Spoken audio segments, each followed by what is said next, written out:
আসসালামু আলাইকুম আ রহমতুল্লাহি ওয়া বারাকাতুহু। বিসমিল্লাহির রহমানির রহিম।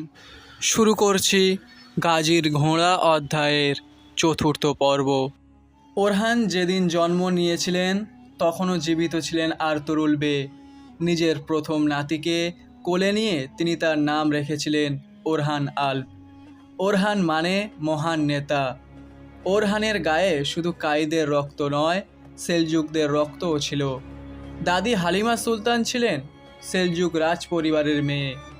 ওরহানের নানিও ছিলেন সেলজুক পরিবারের মেয়ে। ওরহানের নানা উমার বে ছিলেন সেলজুক সরকারের মন্ত্রী। বড় হবার সাথে সাথে দীর্ঘদেহী, বিশাল কাঁধের অধিকারী ওরহান হয়ে উঠলেন নিজের বাবা ও দাদার মতোই বীর যোদ্ধা। ওরহানের মধ্যে দেখা যেত তার যাযাবর পূর্বপুরুষদের সব বৈশিষ্ট্য। তিনি এক জায়গায় বেশি দিন থাকতে পছন্দ করতেন না।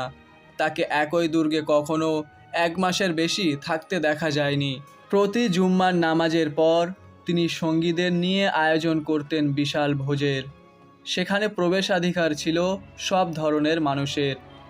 যৌবনে ওরহান তার বাবার অভিযানের সঙ্গী হয়ে উঠলেন। উসমানের বয়স বাড়ার সাথে সাথে তাকে আর্থাইটিস কাবু করে ফেলল।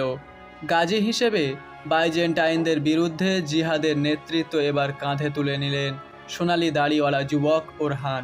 বুরসা আক্রমণ করার পর তিনি দেখলেন এই ধরনের উঁচু দেয়ালে ঘেরা শহর দখলের জন্য যে ধরনের যন্ত্রপাতি লাগে তা তার কাছে নেই। ওরহান তাই ভিন্ন এক কৌশলে আগালেন। তিনি প্রথমে নিজের বাহিনীকে শহর থেকে বেশ কিছুটা দূরে সরিয়ে আনলেন। সেখান থেকে অটোমানদের তীর শহরের ভেতরে গিয়ে পড়লেও শহরে থাকা বাইজেন্টাইনদের তীর তার শিবির পর্যন্ত পৌঁছত না। তারপর চতুর্দিক থেকে শহরে ঢোকার পথগুলো তিনি একে একে বন্ধ করে দিলেন। 7 বছর ধরে অটোমানরা অবরোধ করে রাখল এশিয়ার বাইজেন্টাইনদের সেরা শহর বুরসা। খাবারের অভাবে পালিয়ে যেতে বাধ্য হলো প্রচুর বুরসাবাসী। 1326 সালের বসন্তের শুরুতে শহরে থাকা সেনা গ্যারিসনের খাবার মজুদ ফুরিয়ে এলে তারা বিনা যুদ্ধে আত্মসমর্পণ করতে বাধ্য হলো। বুরসা বিজয় ছিল অটোমানদের জন্য একটা মাইল ফলক। এর মধ্য দিয়ে আনাতোলিয়ায় অটোমানরা বাইজেন্টাইনদের সমকক্ষ এক শক্তি হিসেবে আত্মপ্রকাশ করল। বুরসা জয়ের সংবাদ নিয়ে দ্রুত ইয়েনি শহরের দিকে ছুটলেন ওরহান। তাকে বলা হয়েছিল তার বাবার অবস্থা ভালো না। ইয়েনি শহরের পৌঁছে ওরহান তার মৃত্যু পথযাত্রী বাবাকে বিজয়ের সুসংবাদ দিলেন। উসমান গাজী তখন নিজের জীবনের শেষ প্রান্তে চলে এসেছিলেন। মৃত্যুর আগে তার মনে হলো সন্তানদের কিছু নসিহত করে যাওয়া দরকার। নিজের 2 ছেলে ওরহান আর আলাউদ্দিনকে কাছে ডেকে ওসমান জীবনের শেষবারের মতো নসিহত দিলেন। প্রিয় সন্তান, সবার আগে ধর্মের প্রতি যত্নবান হও। ধর্মীয় অনুশাসন একটি শক্তিশালী রাষ্ট্র ও সমাজ গড়ে তোলে, যা অন্য কোনোভাবেই অর্জন করা যায় না। কোনোভাবেই ধর্মীয় বিষয়ে কোনো অযোগ্য, দুর্বল, অবিশ্বাসী, অবিবেচক ও উদাসীন লোককে দায়িত্ব দেবে না। একইভাবে এ ধরনের কোনো লোককে কখনোই কোনো প্রশাসনিক কাজেরও দায়িত্ব দেবে না। রাষ্ট্র পরিচালনার সময় শুধু আল্লাহর ওপরেই ভরসা করবে। মনে রাখবে, যার ভেতর স্রষ্টার ভয় থাকে সে কখনো সৃষ্টির ভয়ে ভীত হয় না। তাই কখনোই কোনো পাপীকে রাষ্ট্রীয় কাজের দায়িত্ব দেবে না। যারা পাপ কাজে জড়িত থাকে তাদের কাছ থেকে বিশ্বস্ততা আশা করা যায় না।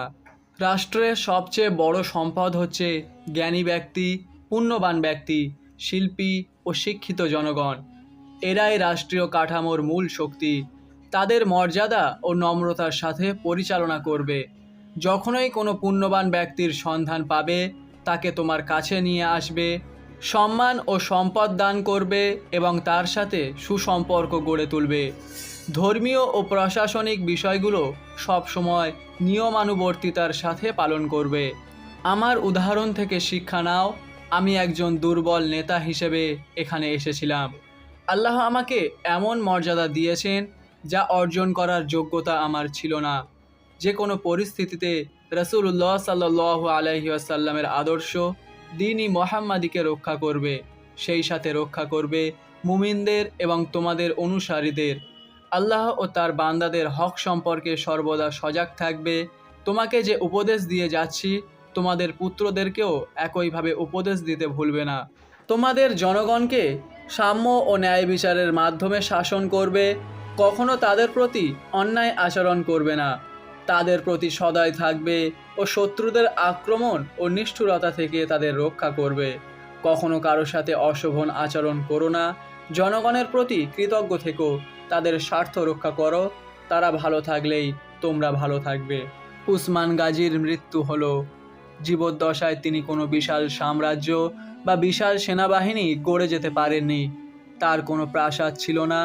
যুদ্ধের মাধ্যমে যা জয় করেছিলেন তার বেশিরভাগই সারা জীবন তিনি ভাগ করে দিয়েছেন নিজের সঙ্গী সাথীদের ভেতর।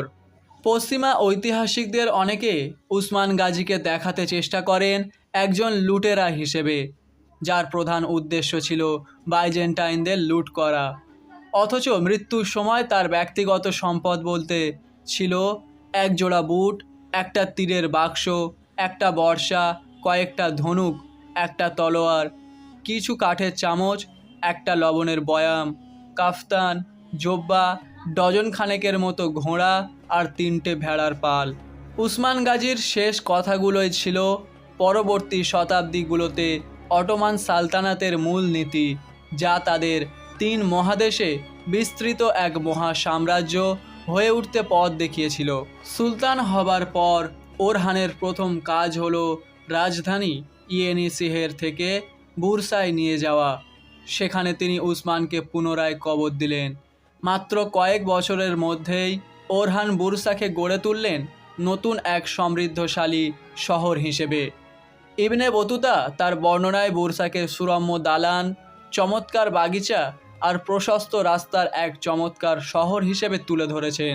মাত্র 2 বছরের মাথায় ওরহান আনাতোলিয়ায় বাইজেন্টাইন সাম্রাজ্যের অন্যতম গুরুত্বপূর্ণ শহর নিকাইয়া অবরোধ করে বসলেন, ঠিক বুরসার পদ্ধতিতেই। এবার 4000 যোদ্ধা নিয়ে এগিয়ে এলেন বাইজেন্টাইন সম্রাট এন্ড্রোনিকাস। কিন্তু ওরহান দ্বিগুণ যোদ্ধা নিয়ে তাকে ঘিরে ধরলেন। পেলিকাননের প্রান্তরে প্রথমবারের মতো কোনো বাইজেন্টাইন কাইজারের মুখোমুখি হলেন অটোমান সুলতান। প্রথম দফা লড়াইয়ে ভারী বর্মে ঢাকা বাইজেন্টাইন পদাতিকদের ঢালের দেয়ালে আটকে গেল তুর্কিদের তীর। কয়েকবার সর্বশক্তিতে আঘাত হেনেও গ্রিকদের সুশৃঙ্খল কাতারগুলোতে ভাঙন ধরাতে ব্যর্থ হলেন ওরহান। গ্রিকরা একটা সচল দেয়ালের মতো ফরমেশন নিয়ে এগিয়ে আসতে থাকলো ওরহানের মূল বাহিনীর দিকে।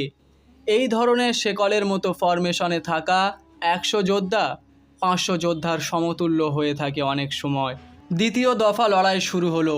ইয়া আল্লাহ, বিসমিল্লাহ, আল্লাহু আকবার রব তুলে ওরহান তীব্র এক ক্যাভালারি চার্জ শানালেন। কিন্তু 2000 বছরের ঐতিহ্যবাহী গ্রিক দেয়াল এতেও ভাঙল না। উল্টো গ্রিকদের বর্ষার আঘাতে শহীদ হয়ে গেলেন বেশ কয়েকজন গাজী। এই পরিস্থিতিতে ওরহান দ্রুত নিজের বাহিনী নিয়ে পিছু হটার ভান করলেন। তাদের ভাবসাব দেখে বাইজেন্টাইনরা ভাবল গাজীরা ভয় পেয়ে পালাচ্ছে। গাজীদের পিছু ধাওয়া করতে করতে তারা এক সরু উপত্যকায় চলে এলো, আর এখানেই ওরহান ঘুরে দাঁড়ালেন। বিখ্যাত তুঘুলামা তীরন্দাজির নির্ভুল প্রয়োগে অসংখ্য গ্রিক যোদ্ধা তুর্কিদের হামলায় হতাহত হলো। কাইজার নিজের বাহিনীকে একটি পাহাড়ের ওপর সরিয়ে নিতে বাধ্য হলেন। সন্ধ্যায় সিদ্ধান্ত হলো তারা পরদিন ভোর হবার আগেই এখান থেকে পালিয়ে যাবেন। কিন্তু ওরহান তাদের সেই সুযোগ দিলেন না। গভীর রাতে হাইদির আল্লাহ রবে প্রকম্পিত হয়ে উঠল বাইজেন্টাইন ক্যাম্প। প্রচণ্ড আক্রমণে 1000-এরও বেশি বাইজেন্টাইন সৈন্য নিহত হলো। কাইজার নিজে আহত হলেন তার চাচা কাটাকুজিন। বাধ্য হয়ে প্রচুর সম্পদ ফেলে তারা পালিয়ে গেলেন কনস্ট্যান্টিনোপলে। পেলিকাননের এই লড়াই ছিল এশিয়া মাইনরে বাইজেন্টাইনদের বিদায় ঘণ্টা স্বরূপ। বাইজেন্টাইনরা আর কোনোদিন এশিয়ায় ফিরে আসেনি। ব্যাফিউসের যুদ্ধ, বুরসা জয় আর পেলিকাননের যুদ্ধ, এই 3টি ঘটনা এক নতুন আঞ্চলিক পরাশক্তির জন্মের ইঙ্গিত দেয়। 100 বছর আগে যারা মঙ্গলদের তাড়া খেয়ে সব হারিয়ে আনাতোলিয়ায় এসেছিল। সময়ের পরিক্রমায় তারা আনাতোলিয়ার শাসক হয়ে উঠেছে।